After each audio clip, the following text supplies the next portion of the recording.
नमस्कार। आज हम बात कर रहे हैं उत्तर प्रदेश में आई एक बहुत बड़ी शिक्षक भर्ती की, यूपीएलटी ग्रेड सहायक अध्यापक भर्ती 2025। जी हाँ।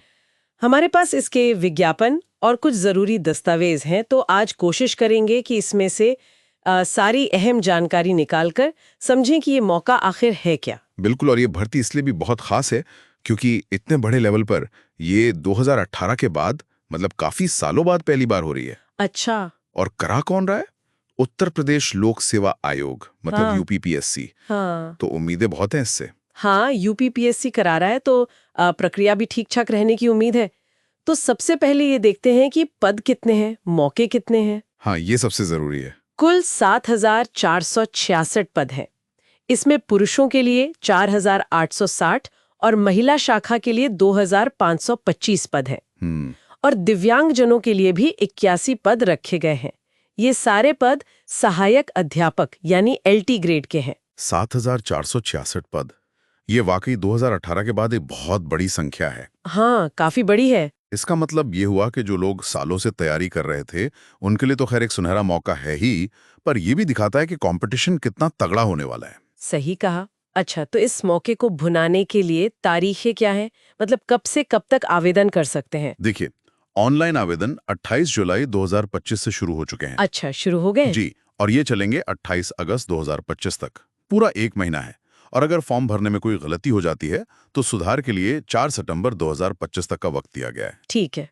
और एक दिलचस्प बात बताऊं, हाँ, बताइए। फॉर्म शुरू होने से भी पहले जुलाई के बीच में ही कुछ ही दिनों के अंदर 50,000 से ज्यादा लोगों ने वन टाइम रजिस्ट्रेशन यानी ओटीआर कर लिया था। अरे बाप रे, 50,000 पहले ही? हाँ, और अब तक के आंकड़े देखें तो 22 लाख से ज्यादा ओटीआर वेरिफिकेशन हो चुके हैं। 22 लाख? क्या बात है, ये आंकड़ा तो सच में हैरान करने वाला है। इससे तो साफ पता चल रहा है कि मतलब कितने लोग बेताबी से इसका इंतजार कर रहे थे। करें तो 1 जुलाई 2025 को उम्मीदवार की उम्र 21 साल से कम और 40 साल से ज्यादा नहीं होनी चाहिए। 21 से 40 साल? हाँ, यानी उनका जन्म 2 जुलाई 1985 से पहले और 1 जुलाई 2004 के बाद का ना हो। और जो आरक्षित वर्ग हैं उन्हें सरकारी नियमों के हिसाब से उम्र में छूट मिलेगी। ठीक है। और पढ़ाई, एजुकेशनल क्वालिफिकेशन क्या है? पढ़ाई के लिए देखिए, जिस भी विषय के लिए आप अप्लाई कर रहे हैं उसमें ग्रेजुएशन की डिग्री होनी चाहिए। ये तो बेसिक है। पर सबसे जरूरी और जिस पे सबसे ज्यादा जोर है वो है बीएड की डिग्री। बीएड अनिवार्य है? एकदम अनिवार्य है। और यहाँ एक बहुत जरूरी बात यह है कि यूपीपीएससी ने साफ लिखा है कि बीएड के समकक्ष या उसके बराबर मानी जाने वाली कोई दूसरी डिग्री मान्य नहीं होगी, सिर्फ और सिर्फ बीएड। अच्छा, मतलब कोई इक्विवेलेंट डिग्री नहीं चलेगी, सिर्फ बीएड ही चाहिए? जी हाँ। और राष्ट्रीयता तो भारतीय होनी ही चाहिए? ठीक है, तो मतलब बीएड को लेकर कोई कंफ्यूजन नहीं होना चाहिए। अच्छा, मान लीजिए कोई योग्य है, फॉर्म भर दिया, एग्जाम भी पास कर लिया, सिलेक्शन हो गया, तो फिर काम क्या करना होगा? और सबसे जरूरी बात, सैलरी कैसी होगी? हाँ, सैलरी की बात करें तो ये लेवल 7 की जॉब है। पे बैंड है 9,300 से 34,800 रुपए और ग्रेड पे है 4,800 रुपए का।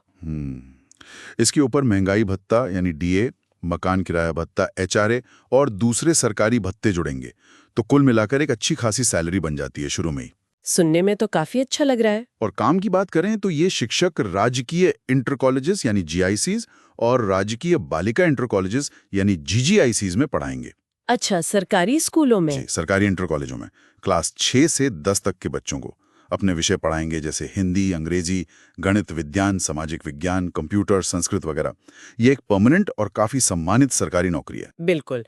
अब सबसे अहम सवाल पर आते हैं, चयन कैसे होगा? सिलेक्शन का प्रोसेस क्या है? प्रोसेस काफी सीधा रखा गया है। सबसे पहले एक लिखित परीक्षा होगी, रिटन एग्जाम। ठीक है। जो लोग इस परीक्षा में पास होंगे उनके फिर डॉक्यूमेंट्स वेरीफाई किए जाएंगे, दस्तावेज सत्यापन, और उसके बाद फाइनल मेरिट लिस्ट बनेगी। तो मतलब मेन स्टेज लिखित परीक्षा ही है? हाँ, मुख्य दारोमदार उसी पर है। तो इस परीक्षा का पैटर्न क्या है? कितने नंबर की होगी? क्या पूछा जाएगा? ये परीक्षा कुल 150 नंबर की होगी और टाइम मिलेगा 2 घंटे का। 150 सवाल, 2 घंटे? जी, इसमें 2 हिस्से होंगे। पहला हिस्सा है जनरल स्टडीज का, जिसके 30 सवाल होंगे, और दूसरा हिस्सा जो सबसे बड़ा है वो आपके अपने विषय का होगा जिससे आप अप्लाई कर रहे हैं, उसके 120 सवाल होंगे। ओ, 120 सवाल सीधे विषय से। हाँ, और सारे सवाल ऑब्जेक्टिव टाइप होंगे, मतलब मल्टीपल चॉइस क्वेश्चन, MCQs। हर सही जवाब का 1 नंबर मिलेगा। मतलब अब 150 में से 120 नंबर तो सीधे सीधे सब्जेक्ट नॉलेज के हैं। जनरल स्टडीज का वेटेज सिर्फ 30 नंबर का है। बिल्कुल। इससे साफ है कि अपने विषय पर पकड़ होना कितना ज्यादा जरूरी है, वही निर्णायक साबित होगा। सही बात है। अच्छा, अब ये भी बता दीजिए कि आवेदन करना कैसे है, क्या प्रक्रिया है, ये OTR वाली बात भी समझा दीजिए। हाँ, तो देखिए, सबसे पहला कदम है UPPSC की वेबसाइट पर जाकर वन टाइम रजिस्ट्रेशन OTR करना।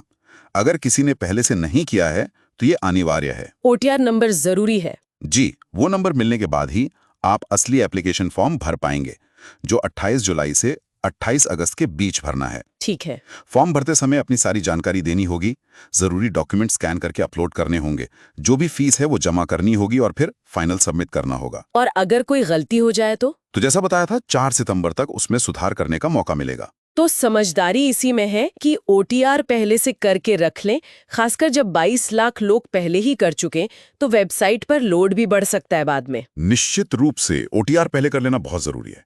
आखिरी समय का इंतजार नहीं करना चाहिए। सही। वैसे एक और जानकारी दे दूं जो शायद उम्मीदवारों के काम आए। हाँ, जरूर। UPPSC जल्द ही, मतलब इसी भर्ती के आसपास, लगभग 1500 GIC लेक्चरर के पदों पर भी भर्ती निकालने वाला है। अच्छा, लेक्चरर के लिए भी? जी हाँ, और खबर यह है कि उन पदों के लिए भी BEd अनिवार्य होगा।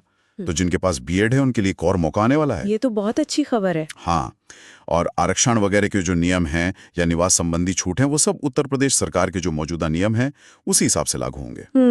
तो संक्षेप में कहें तो 2018 के बाद यूपी में सरकारी टीचर बनने का ये एक बहुत बड़ा मौका आया है। 7,466 पद हैं, आवेदन शुरू हो चुके हैं, 28 अगस्त लास्ट डेट है, और सबसे अहम बात, BEd की डिग्री होनी ही चाहिए। बिल्कुल, सब कुछ साफ है। और यहीं पर एक सोचने वाली बात भी है। एक सवाल उठता है मन में। क्या? ये जो BEd को इतना अनिवार्य बना दिया गया है और किसी भी समकक्ष डिग्री को, इक्विवेलेंट डिग्री को मान्यता न देने का जो फैसला है, हाँ, ये भविष्य में, मतलब टीचरों की क्वालिटी पर या भर्ती प्रक्रिया पर या फिर जो उम्मीदवार तैयारी कर रहे हैं उनकी रणनीति पर किस तरह का असर डालेगा? क्या इससे सच में क्वालिटी सुधरेगी या कुछ योग्य लोग बाहर रह जाएंगे? इस पर विचार किया जा सकता है। ये वाकई एक अहम सवाल है कि इस अनिवार्यता का लॉन्ग टर्म इम्पैक्ट क्या होगा। खैर, ये तो वक्त ही बताएगा। फिलहाल तो उम्मीदवारों के लिए जरूरी है कि वो योग्यता